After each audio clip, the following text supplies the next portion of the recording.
देश में 21 दिनों का लॉकडाउन है। आप भी नियमों का पालन करें, खुद को सुरक्षित रहें, घर पर ही रहें और हम पर भरोसा करें, क्योंकि अपने घर की सुरक्षा छोड़कर हम बाहर मौजूद हैं ताकि कोई भी खबर आपसे छूट ना सके। न्यूज़ 18 इंडिया हर घंटे कोरोना बुलेटिन आप तक पहुंचा रहा है। केंद्र सरकार के सूत्रों के हवाले से बड़ी खबर ये आ रही है कि लॉकडाउन से जुड़ी जानकारी के मुताबिक कई राज्य सरकारें और विशेषज्ञों ने लॉकडाउन को आगे बढ़ाने की सलाह दी है। केंद्र सरकार इसी दिशा में फिलहाल सोच रही है। तो ये इस वक्त की सबसे बड़ी खबर है। देखिए, इस बात को लेकर के कई कयास लग रहे थे कि क्या 14 अप्रैल के बाद लॉकडाउन बढ़ सकता है। तेलंगाना के मुख्यमंत्री ने कहा कि वो चाहते हैं लॉकडाउन बढ़े। हिमाचल प्रदेश के मुख्यमंत्री ने कहा है कि सबको अगर सुरक्षित रखना है तो इसके लिए जो भी कोशिश होगी उसका साथ वो देंगे। तो कई राज्य इस बाबत बात कर रहे हैं और इस वक्त हमारे साथ हमारे पॉलिटिकल एडिटर अमिताभ सिन्हा जुड़ गए हैं। सीधे उनका रुख करेंगे। अमिताभ, आज सुबह के वक्त भी हमारी इसी पर बात हो रही थी जब राजनाथ सिंह, जो कि केंद्रीय मंत्री हैं, रक्षा मंत्री हैं, उनके निवास पर बैठक चल रही थी GOM की। तब यही कहा जा रहा था कि क्या लॉकडाउन बढ़ाया जा सकता है। और अब सूत्रों के हवाले से खबर आ रही है कि कई राज्य जो हैं वो इसी दिशा में सलाह दे रहे हैं। बिल्कुल, ये सरकारी सूत्रों के हवाले से खबर है नया, और ये साफ साफ ये खबर इस तरह की है कि जो ज़्यादातर राज्य हैं वो अपनी लड़ाई लड़ रहे हैं कोरोना के खिलाफ। पहले ऐसा प्रतीत हो रहा है, और इस बार की खुशी सारे मुख्यमंत्रियों को है कि पूरा भारत एक टीम की तरह कोरोना से लड़ रहा है। ऐसे में जब कोरोना के केसेस बढ़ते चले जाएं कुछ घटनाओं के कारण, कुछ कार्यक्रमों के कारण, ऐसे में हमें लॉकडाउन हटाना नहीं चाहिए, क्योंकि इससे कोरोना के फेज 3 को बढ़ने से रोकने में काफ़ी मदद मिली है पिछले 21 दिनों के जो लॉकडाउन हुआ उसमें। तो जाहिर तौर पर एक मुख्यमंत्रियों की राय यह है। हमने भी तमाम मुख्यमंत्रियों और कई राज्यों के उप मुख्यमंत्रियों से हम लोगों ने न्यूज़ 18 इंडिया ने भी बात की, और सबने खुलकर संकेत दिया है कि वो पार्शियल लॉकडाउन खोलने के पक्ष में तो हैं, लेकिन लॉकडाउन हटाने के पक्ष में कोई नहीं है। तो जाहिर तौर पर अब 12 तारीख के आसपास मुझे लगता है नया, अगर ये ग्रुप ऑफ मिनिस्टर्स जो आज बैठा है फिर से बैठेगा, तमाम मंत्रालयों के साथ समीक्षा करेगा कि उनके आने वाले दिनों की तैयारियां क्या हैं। उसके बाद प्रधानमंत्री हो सकता है तमाम आने वाले दिनों की तैयारियां क्या हैं, उसके बाद प्रधानमंत्री हो सकता है तमाम मुख्यमंत्रियों के साथ फिर से विचार विमर्श करें, या तो वीडियो कॉन्फ्रेंसिंग के थ्रू या फोन पे बात करके। उसके बाद ही प्रधानमंत्री के ही इस पर अंतिम फैसला लेंगे, ये बात तय है। लेकिन ये 12 या 13 तारीख मोहर इस पर लगनी है। अमिताभ जी, आप बने रहिए हमारे साथ। अलग अलग राज्यों के मुख्यमंत्रियों की हम बात कर रहे हैं, तो मध्य प्रदेश के मुख्यमंत्री शिवराज सिंह चौहान ने लॉकडाउन की अवधि बढ़ाने को लेकर क्या कहा है, आइए आपको सुनाते हैं। परिस्थिति देख के फैसला करेंगे। जनता की जिंदगी ज्यादा जरूरी है। लॉकडाउन सह लेंगे, अर्थव्यवस्था बाद में भी खड़ी कर लेंगे, लेकिन लोगों की जिंदगी चली गई तो वापस कैसे लाएंगे। अभी जो परिस्थिति मैं भोपाल में देख रहा हूं, इंदौर में देख रहा हूं, उसमें हमें सावधानी बहुत रखने की जरूरत है। और इसलिए अगर जरूरत पड़ी तो इसको आगे भी बढ़ाएंगे। जनता की जिंदगी हमारे लिए सबसे ज्यादा महत्वपूर्ण है। परिस्थितियां देख के फैसला करेंगे। अमिताभ जी, इससे ज्यादा सीधी बात शायद ही कोई मुख्यमंत्री करे, कोई नेता इस संकट के दौर में करे। शिवराज सिंह चौहान बहुत साफ साफ कह रहे हैं कि लॉकडाउन बढ़ाने के सिवा शायद कोई विकल्प नहीं है अभी जिस तरह के हालात हैं। बिल्कुल, 2-3 चीज़ें नेहा, अगर पूरे घटनाक्रम को देखा जाए तो लॉकडाउन की शुरुआत बड़ी अच्छी हुई। पूरा देश प्रधानमंत्री को फॉलो कर रहा था, चाहे आपने दिए जलाने का मामला हो, चाहे 22 अप्रैल को ताली बजाने का मामला हो अपनी अपनी बालकनी में। कोई भी नागरिक इस कोरोना की लड़ाई में अपने आप को देश की लड़ाई से अलग रखना नहीं चाह रहा था। लेकिन तबलीग के कार्यक्रम के कारण जो कोरोना के केसेस बढ़े, चाहे उत्तर प्रदेश हो, चाहे महाराष्ट्र हो, चाहे तमिलनाडु हो, दिल्ली में इतने केसेस बढ़ गए। कुल ज़्यादातर केसेस कोरोना पीड़ित के वो तबलीगी जमात के जो कार्यक्रम में शामिल हुए लोगों से आ रहे हैं। तो एक चिंता देश में है कि इन लोगों को पहचान करके इन लोगों को क्वारंटाइन करना, इन लोगों का इलाज करना, इनसे जुड़े हुए जो लोग रहे हैं उनका इलाज करना। तो जब तक इन सब को पहचान करके इन सब का क्वारंटाइन नहीं होता, किस इलाके में छुपे हुए हैं लोग, तब तक तो लॉकडाउन को खोलने की कोई औचित्य नहीं रह जाता। यही चिंता तमाम मुख्यमंत्रियों की है, और यही बात प्रधानमंत्री तक भी यही संकेत जा रहा है। और शायद यही कारण है कि ये संकेत सरकार की तरफ से आ रहे हैं कि लॉकडाउन को आने वाले दिनों में कुछ और हफ्तों के लिए बढ़ाया जा सकता है। लेकिन जो भी हो नया, अंतिम फैसला प्रधानमंत्री के हाथ में है। बिल्कुल, अंतिम फैसला प्रधानमंत्री नरेंद्र मोदी के हाथों में होगा। लेकिन अमिताभ, यहाँ पर एक सवाल और, लॉकडाउन के भी कई स्वरूप हैं जिनके बारे में सोचा जा रहा है। 14 अप्रैल तक जहाँ हम सभी कंप्लीट लॉकडाउन का पालन कर रहे हैं। कहा जा रहा है कि 14 के बाद ऐसा भी हो सकता है, कई विकल्पों में से एक, कि जो हॉटस्पॉट्स हैं वहां पर वही सख्ती, वही पाबंदी लगाई जाए और बाकी जगहों को पार्शियल लॉकडाउन के तहत खोला जाए। आपके सूत्र आपको क्या बता रहे हैं?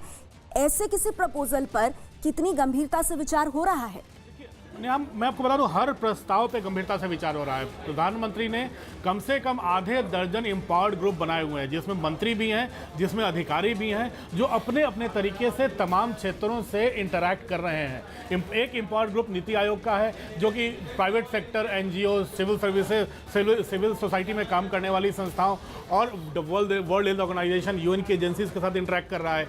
एक एम्पावर्ड ग्रुप ऑफ मिनिस्टर्स है, जो राजनाथ सिंह के घर पर तमाम चीज़ों पर 16 मंत्रियों के साथ उनके मंत्रालयों में क्या कर रहा है उनका मंत्रालय, इस पर चर्चा कर रहा है। प्रधानमंत्री खुद कल जो उन्होंने वीडियो कॉन्फ्रेंसिंग की, कह रहे हैं अमिताभ कि सभी विकल्प जो हैं वो अभी टेबल पर मौजूद हैं, किसी भी विकल्प को खारिज नहीं किया गया है और सभी विकल्पों पर गंभीरता से विचार हो रहा है। आप मेरे साथ बने रहिए अमिताभ, क्योंकि हम अलग अलग राज्यों की बात कर रहे हैं। तो ऐसे में हरियाणा के गृह मंत्री और स्वास्थ्य मंत्री अनिल विज ने लॉकडाउन को लेकर क्या कहा है, आइए सुनते हैं। पूरा होने के बाद हम इस पर विचार करेंगे, क्योंकि जैसा मैं आपको बता रहा हूं कि हमें अभी आंकड़ा बढ़ने की आशंका है तबलीगियों की वजह से, और वो क्या आंकड़ा बनता है, कितना होता है और कहां पर ये घूम आए, कहां पर ये मिल आए, कहां पर ये छिपे रहे, कहां इन्होंने भोजन खाया, ये सब जानकारी हम हासिल कर रहे हैं। वो सारा आंकलन करने के बाद ही हम कोई विचार करें। देखिए, जिस तरह से मामले बढ़ते जा रहे हैं, ये हिमाचल में नहीं पूरे देश भर में बढ़ते जा रहे हैं, और उसमें हिमाचल प्रदेश में भी मामले पिछले 3 दिनों में बहुत बढ़े हैं। ऐसी परिस्थिति में लोगों की मनस्थिति बन गई है। अब लोग कहते हैं कोरोना वायरस से हमको बचना है और लोगों को बचाना है, जनता को बचाना है, समाज को बचाना है। और ऐसी परिस्थिति में जो भी कठोर निर्णय, कड़ा निर्णय सरकार लेना चाहती है लिया जाए, और हम उसमें सहयोग देने के लिए तैयार है। मनस्थिति इस वक्त पूरे समाज की ये बनी है। अलग अलग राज्यों की स्थिति अलग अलग बनी हुई है, तो सब राज्यों को सोचना पड़ेगा। केंद्र सरकार की जो गाइडलाइन होगी, आज भी हम केंद्र सरकार की गाइडलाइन, चाहे वो हेल्थ मिनिस्ट्री की हो, होम मिनिस्ट्री की हो या सरकार की हो, उसको हम फॉलो कर रहे हैं। पर साथ में हम लोग अपने सुझाव भी देते हैं। साथ में हम चाहेंगे कि राज्य सरकारें, जैसे सबसे पहले हम लोगों ने लॉग आउट किया था देश के अंदर, उसी रूप में हम अपना फैसला खुद करें, जिससे कि हमारी स्थिति क्या है, उसमें लोगों को तकलीफ भी नहीं हो। आज काम धंधे बंद पड़े, इंडस्ट्री बंद पड़ी है, सरकार की रेवेन्यू का लॉस सही है, तो लोग मजदूर कहाँ जाएंगे, उनकी मजदूरी का क्या होगा, लोग भूखे कैसे सोएंगे। तो तमाम बहुत बड़ी चुनौती हमारे सामने है, पर हमने उसका मुकाबला अच्छे ढंग से किया है। हम चाहेंगे कि उसके बाद में जो स्थिति बने, उसको इस रूप में खोला जाए जिससे लोगों को तकलीफ भी नहीं हो और बार लगाना भी नहीं पड़े। ये हमारी सोच है। हमारे पॉलिटिकल एडिटर अमिताभ सिन्हा लगातार हमारे साथ बने हुए हैं। अमिताभ, अशोक गहलोत जो बात कह रहे हैं, ये बाकी मुख्यमंत्रियों की भी चिंता, ये पूरे देश की चिंता है कि आप कब तक लॉकडाउन को खींच सकते हैं, क्योंकि आर्थिक विकास का पहिया पूरी तरह से थम जाएगा, दिहाड़ी मजदूरों के सामने संकट खड़ा हो जाएगा। तो आखिर लॉकडाउन को कैसे मैनेज किया जाए आज के वक्त में, ये शायद सबसे बड़ी चुनौती है तबलीगी जमात के खतरे के बाद। बिल्कुल, अब एक तो सुनिश्चित करना है तमाम राज्य सरकारों को, जैसे मैंने पहले भी कहा कि पहली बार ऐसा लग रहा है कि राज्य सरकारों, ये केंद्र सरकार, पूरा भारत और राजनीतिक दल एक टीम की तरह लड़ाई लड़ रहे हैं कोरोना के खिलाफ। अब जहां तक आर्थिक मामलों की बात है, प्रधानमंत्री ने कहा अर्थव्यवस्था को चोट पहुंची है और ये आर्थिक युद्ध भी है। अब प्रधानमंत्री ने सैलरी कट की बात कही है सांसदों की, प्रधानमंत्री ने MP लैड फंड 2 साल के लिए रोक दिया है, और ये फैसले तमाम हो रहे हैं, राज्य सरकारें भी इस तरह पे फैसला कर रही हैं। तो अर्थव्यवस्था से लड़ाई सबसे बड़ी चुनौती है, और सबसे बड़ी चिंता उन दिहाड़ी मजदूरों की है, उन श्रमिकों की है जिनको खेतों में जाना है, उन दिहाड़ी मजदूरों की है जिनको फैक्ट्रीज में काम करना है। तो ये तमाम, आपको याद होगा होम मिनिस्ट्री ने भी एक अपना सर्कुलर जारी किया था और तमाम गृह सचिव ने चिट्ठी लिखी थी तमाम राज्यों के मुख्य सचिवों को कि खेती कर रहे किसान, अपने किसान को रोक टोक न हो, अपने खेत में जाकर अकेला खेती कर सकता है, भीड़ न जुटने देने का जिम्मा सरकारों पे है, राज्य सरकारों पे है। तो इस तरह की भी खबरें आई हैं कि अब किसानों को अपने खेत में लेबर नहीं मिल रहा है, मजदूर मिल ही नहीं रहे हैं किसी और काम के लिए। तो जो इस तरह का संकट पैदा हो रहा है, कहीं ना कहीं इसको टैकल करना भी सरकार के सामने एक चुनौती होगी। लेकिन जितने मुख्यमंत्रियों से हमारी बात हुई और जितने मुख्यमंत्री खुद सामने आए हैं बात करने, अमिताभ आप भी जानते हैं, सब ये मानते हैं कि तबलीगी जमात से निकले सदस्य जो देश के अलग अलग कोनों में गए, उनकी वजह से लॉकडाउन के दौरान कोरोना वायरस का खतरा बढ़ गया है। अब इससे कैसे निपटे, ये बड़ी चुनौती है। तभी तो सबको चिन्हित करने का काम सभी सरकारों की प्राथमिकता है, चाहे महाराष्ट्र हो, चाहे राजस्थान हो, चाहे गुजरात हो, चाहे बिहार हो, चाहे उत्तर प्रदेश हो। हर राज्य अपने अपने तरीके से इन तबलीगी जमात से निकले लोगों की पहचान कर रहा है, उन्हें क्वारंटाइन में डाल रहा है। ऐसा कहीं कोई यहाँ कोई धर्म और जाति का मामला नहीं है, यहाँ पर सिर्फ और सिर्फ एक बीमारी से लड़ने का मामला है, एक बीमारी जो महामारी की तरह फैल गई है पूरे दुनिया में। यहाँ धर्म से जुड़ा हुआ मामला नहीं है। इसीलिए मैं बार बार बोल रहा हूँ, सरकार इसीलिए बहुत शांति से और बहुत सुलझे तरीके से इनकी पहचान कर रही है। और जहाँ जहाँ ऐसे लोग छुपे हैं उन तभी तो सरकार बार बार बात कर रही है कि पंचायत स्तर तक, गांव के स्तर तक सरकार सैनिटाइजेशन से लेकर सोशल डिस्टेंसिंग का संदेश भेजे। ये राज्य सरकारों को करना है, जिला पंचायतों को भी करना है। तो ये क्योंकि राज्य सरकारों की हम बात कर रहे हैं अमिताभ, तो आप बने रहिए मेरे साथ। उत्तर प्रदेश के मुख्यमंत्री, उत्तर प्रदेश जो देश का सबसे बड़ा राज्य है, यूपी के मुख्यमंत्री योगी आदित्यनाथ लॉकडाउन को लेकर क्या कह रहे हैं वो भी आपको सुनाते हैं। लॉकडाउन की ये कार्रवाई 130 करोड़ लोगों के बेहतर स्वास्थ्य और सुरक्षित भविष्य के लिए बहुत महत्वपूर्ण है। सभी लोग लॉकडाउन के इस अनुशासन को स्वीकार करें और सरकार के इस कदम में कदम से कदम मिलाकर के आगे बढ़ेंगे तो सरकार किसी भी प्रकार की कोई कोताही नहीं छोड़ेगी जिससे किसी भी व्यक्ति को कोई परेशानी हो। अमिताभ जी, अब उत्तर प्रदेश के मुख्यमंत्री योगी आदित्यनाथ के अगर बयान को हम देखें, यूपी के लिए चुनौती इसीलिए भी बड़ी हो जाती है क्योंकि मुख्यमंत्री बहुत प्रोएक्टिव रहे हैं, फ्रंट फुट पर आकर के वो इस लड़ाई के खिलाफ, इस बीमारी के खिलाफ लड़ाई लड़ रहे हैं।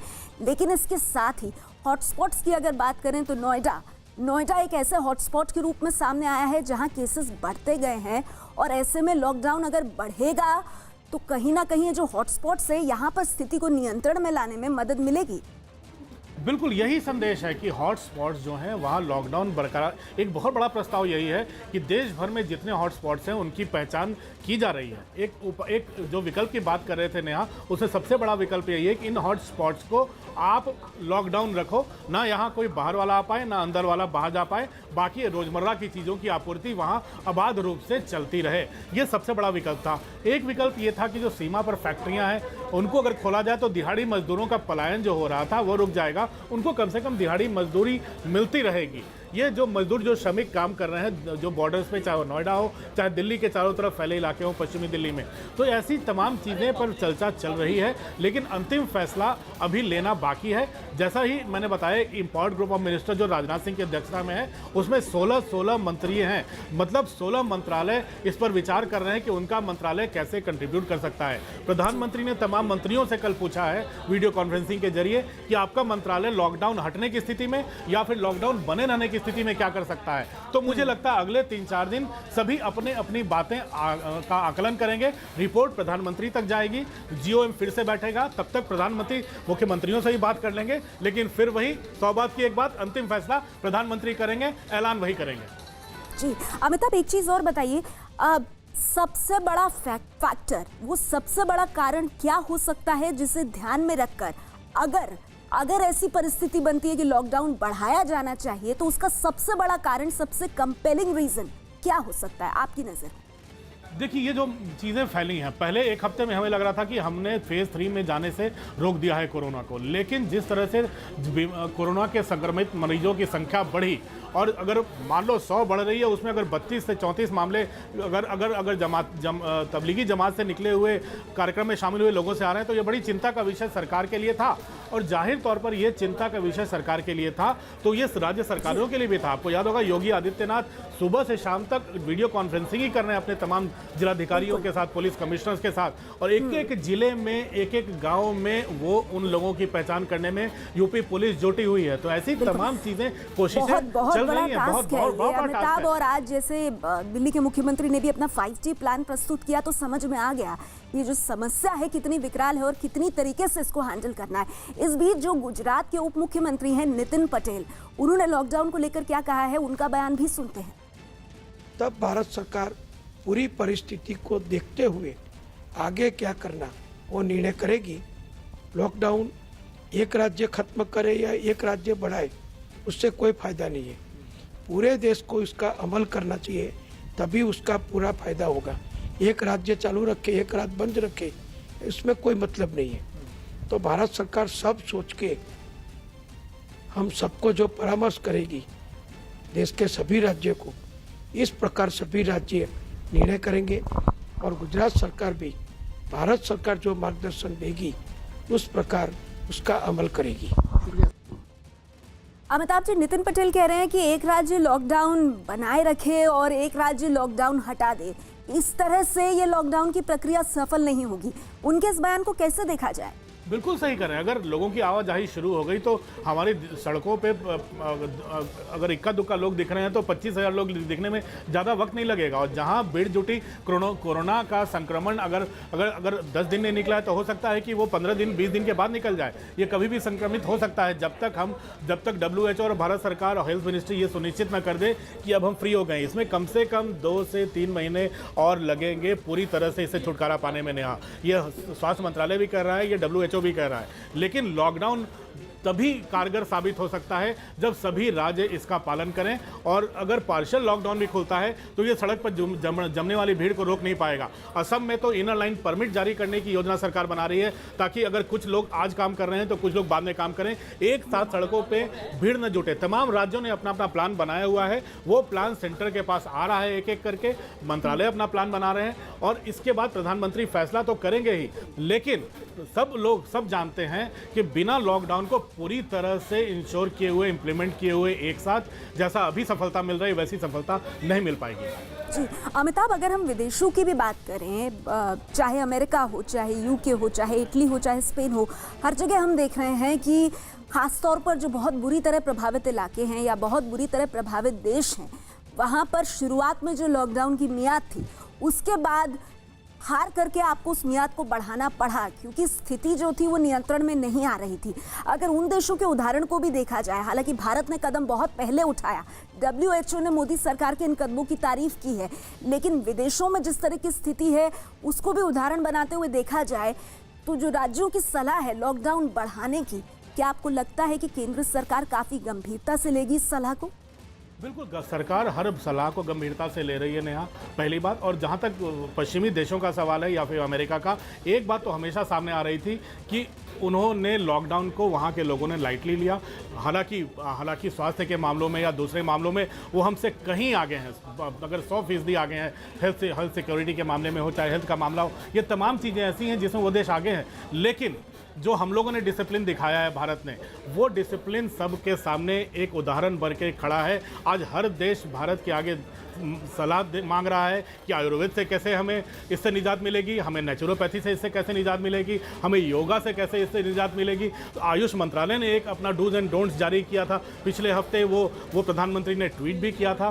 तो ये तमाम चीज़ें हैं जो भारत एक वर्ल्ड लीडर की तरह, विश्व गुरु की तरह सामने आया है। और मैं आपको नेहा एक चीज़ और बता दूँ, भारत सरकार ये मार्च या फरवरी के अंत से फैसले नहीं ले रही है। मैं आपको बता दूँ, भारत सरकार का पहला फैसला 7 जनवरी का है। मैं आपको बाद में बता सकता हूँ, वो आया था कोरोना को लेकर, कुछ भारत के बंदरगाहों को लेकर कुछ फैसले आए थे कि इन सब में चीज़ों की आवाजाही पर रोक लगाई गई थी। तो मैं बता रहा हूँ, जनवरी से भारत सरकार, प्रधानमंत्री मोदी सक्रिय है कोरोना की रोकथाम के लिए, कोरोना देश में न फैले। और जैसे जैसे मामला बढ़ता गया वैसे वैसे कड़े फैसले धीरे धीरे लेते गए केंद्र सरकार, और सारे फैसलों में राज्य सरकारों की सहमति नेहा लगातार रही है। इसलिए मैं कह सकता हूँ कि भारत ने एक उदाहरण प्रस्तुत किया है।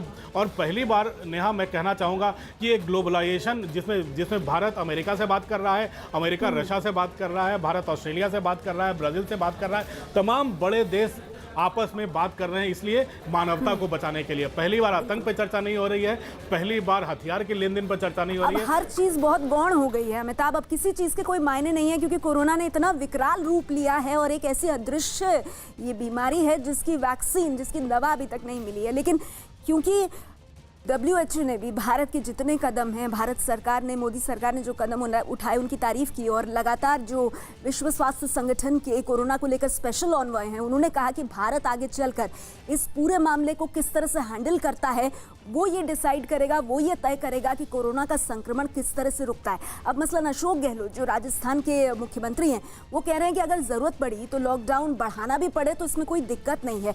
संक्षेप में मैं आपसे अमिताभ जानना चाहूँगी, मैं आपके पास आऊँगी अमिताभ, लेकिन उससे पहले जिस चीज़ पर हम चर्चा कर रहे हैं उसी से जुड़ी एक अहम खबर आ रही है। दिल्ली में रक्षा मंत्री राजनाथ सिंह के घर पर मंत्रियों के समूह की एक अहम बैठक हुई आज, जिसका हमने पहले भी आपको जिसके बारे में जानकारी दी। इसमें लॉकडाउन लागू करने के बाद के हालात पर चर्चा की गई। बैठक में गृह मंत्री अमित शाह समेत करीब 15 बड़े मंत्री शामिल हुए। बैठक में कैबिनेट के उस फैसले की तारीफ की गई जिसमें सांसदों के वेतन में 1 साल तक कटौती और सांसद निधि को 2 साल तक सस्पेंड करने का फैसला किया गया है। बैठक के बाद किए गए ट्वीट के जरिए राजनाथ सिंह ने इस फैसले से बचने वाली रकम का इस्तेमाल कोरोना के खिलाफ लड़ाई में होने का दावा किया। वहीं बैठक में शामिल केंद्रीय मंत्री नरेंद्र सिंह तोमर ने कहा कि फिलहाल लॉकडाउन खत्म करने के बारे में बात करना जल्दबाजी होगी। मंत्रियों के समूह की बैठक के बाद रक्षा मंत्री राजनाथ सिंह ने ट्वीट किया है। आइए वो ट्वीट हम आपके सामने रख दें। ये बैठक हुई और इसके बाद राजनाथ सिंह ने ट्वीट करते हुए कहा, आज मंत्रियों के समूह ने लॉकडाउन लागू होने के बाद के हालात पर विस्तार से चर्चा की। हमने सांसदों के वेतन में 1 साल तक कटौती और सांसद निधि को 2 साल तक सस्पेंड किए जाने के कैबिनेट के फैसले का स्वागत किया। इस तरह के फैसलों से जिस रकम की बचत होगी उसका इस्तेमाल भारत की कोरोना के खिलाफ लड़ाई को मजबूती देने के लिए किया जाएगा। आगे वो कह रहे हैं, मंत्रियों ने मौजूदा हालात से उबरने और कोरोना के खिलाफ लड़ाई के लिए गरीबों को प्रेरित करने और सतर्क रहने में मदद करने के सुझाव दिए। तो आज की जो बैठक का लबो-लुबाब रहा वो बताते हुए राजनाथ सिंह अपने ट्वीट में और अमिताभ, ये जिन कदमों का आप भी जिक्र लगातार करते रहे हैं जब भी आपसे बात होती रही है, सांसदों के वेतन में कटौती या जो सांसद निधि फंड है अगले 2 साल तक उसको पूरी तरह से ख़त्म करना, ये पूरी तरह से कोरोना से लड़ने के लिए एक लॉन्ग टर्म प्लानिंग है कि कहाँ से पैसा आएगा, लॉकडाउन बढ़ाएंगे तो ज़रूरतमंदों की मदद कैसे करेंगे, हमारे मेडिकल स्टाफ को और मजबूत कैसे करेंगे, उसी की दिशा में ये सभी कदम काफ़ी अहम है अमिताभ। बिल्कुल, ये बड़े अच्छे सुझाव हैं इसमें जो ग्रुप ऑफ मिनिस्टर्स की बैठक है, और ये आने दिनों में लॉकडाउन होता है तो लॉकडाउन कंटिन्यू रहता है तो ये बड़े कारगर होंगे। इससे सबसे बड़ी जो अहम बात है वो सीधे तबलीगी जमात पर इशारा नहीं है, लेकिन इसमें ग्रुप ऑफ मिनिस्टर्स ने साफ साफ कहा है कि जनता को एक टेंडेंसी होती है रिलीजियस सेंटर्स पर एक साथ जमा होने की, इसकी स्ट्रिक्ट मॉनिटरिंग और क्लोज मॉनिटरिंग की जाए और ऐसी किसी भी गैदरिंग को रोका जाए। तबलीग का नाम नहीं है, न किसी मंदिर का नाम है, न मस्जिद का नाम है, लेकिन GOM ने ये फैसला किया है कि इस तरह के सुझाव राज्य सरकारों को भी देगा और खुद भी इसकी स्ट्रिक्ट मॉनिटरिंग करेगा। ये बड़ी अहम बात है। और दूसरी जो सबसे अहम बात है वो मैं आपको बता दूं नेहा, वो कि माइग्रेंट वर्कर्स जो उनके खाने और रहने का इंतज़ाम राज्य सरकारों को और जहां सुविधा हो सके NGO के माध्यम से या फिर सिविल सोसाइटी के माध्यम से दिया जाए। लेकिन सबसे और जो जिस तरह से इसेंशियल कमोडिटीज़ लोगों तक पहुंचाई जा रही है उस पर GOM ने राहत जताई है। तो ये 2-3 चीज़ें हैं जो आम जनता से जुड़ी हैं जिस पर GOM में भी चर्चा हुई है। ये आने वाले दिनों में क्या होगा उस तरफ ये तमाम बातें इंगित कर रही हैं। नेहा, बिल्कुल, बहुत बहुत शुक्रिया।